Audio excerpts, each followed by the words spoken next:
Justice League number 32, Robert Venditti on writing and Liam Sharp on art, which is obviously a nice surprise. We've not seen Liam Sharp since Wonder Woman ended, or not ended, but you know what I mean. Rucka's run ended.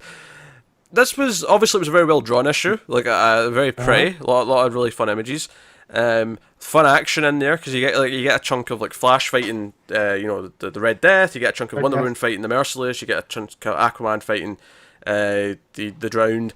And you get some Cyborg narration. Cyborg's talking about how, he used to be on a team when he was playing football, and now he's on a team now with Justice League, and he's trying to be there for his teammates, and he can.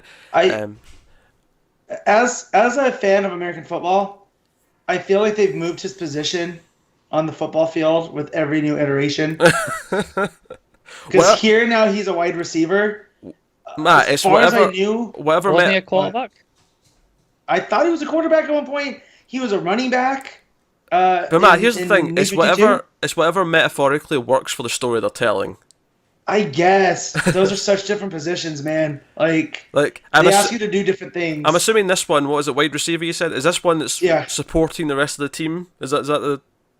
Not really. Okay, wide receiver's a big play. They go down the field, catch the ball. That's why quarterback, because with the quarterback, like as being kind of as a facilitator for the Justice League and more than just a boom tube operator. Mm-hmm. He could be on the satellite and look over, everything, and he knows where all the pieces are, and he can run the offense, right? But now that he's a wide receiver, he's just a piece of that. So I thought that was a weird change out of Venditti. Okay. Which, not a Venditti thing to do. Just change random characterization, Okay. I'll be honest, on this one, I think you might be the only one that cares. Well, I mean, there might be. On this point. I never remembered what position he played last time they talked about it. Of course. But I liked how he broke down each of the, what they bring to the team. That said, this issue was rough. Took me 2 settings to read just because I was just like, what else do I got? I don't think it was rough. I think it was fine. My problem with the issue is that when we got to the end, because it basically builds up, and then the one that it kind of leaves till the end is Green Lantern, and we just see that it's like the idea that he's the one who has the willpower. He might be the one link in the chain who can maybe fight back here and maybe win. But it just sort of teases it, and then you find out that they're using Cyborg against him. But my problem with this issue is that basically the end of it, the cliffhanger, feels like we've not really moved from the cliffhanger last time. They're still all in their separate caves. None of them have won. Nothing's really progressed, other than the fact that they've had some fights. And I feel I know how they're going to win. They're going to switch off. Like, Flash is going to have to defeat the Drowned, and Green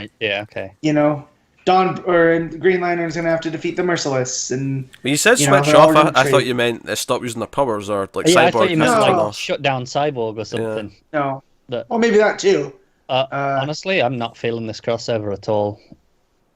I like the Flash stuff. I like this one not so much. I like it from a concept, but I've not enjoyed reading either issue. That's fair. Gotham Resistance was definitely better out the gate. Like we were kind of into it right from the start. And I feel that was its own story, and this definitely feels like a tie-in. I like that it kind of fleshes out the Dark Knights, and we get more of them, and we see them interacting with the proper DC universe. But it feels like filler a little bit. I have a question. Was the Red Death always that hard to read, his words?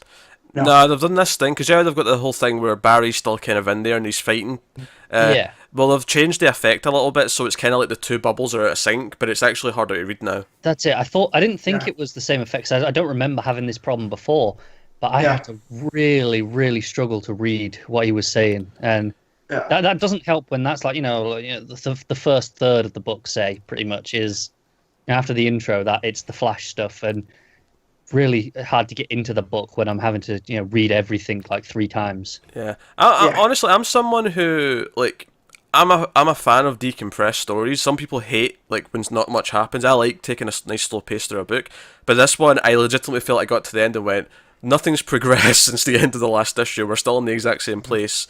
Outside of maybe some of the fighting's happened, but that's about it. I mean, not all of it was fun. They flash Batmobile, and then they flash Mad Max army of vehicles. Sure, it was a fun image. Yeah, it looked cool. Mm-hmm. Like I say, I enjoy this in concept. and obviously I enjoy the art because it's Liam Sharp. He's great. Yeah. But when I'm actually reading it, I'm kind of feeling a bit bored. Because it's not advancing anything. Nothing's really That's really probably happening. it, yeah. That is, yeah. Well, that's why I put it down to see what else I had to read, just because I was like, I'll come back to this. So, because I read this right after Devastator. That was like my second read. Well, second 1.5 read, I guess.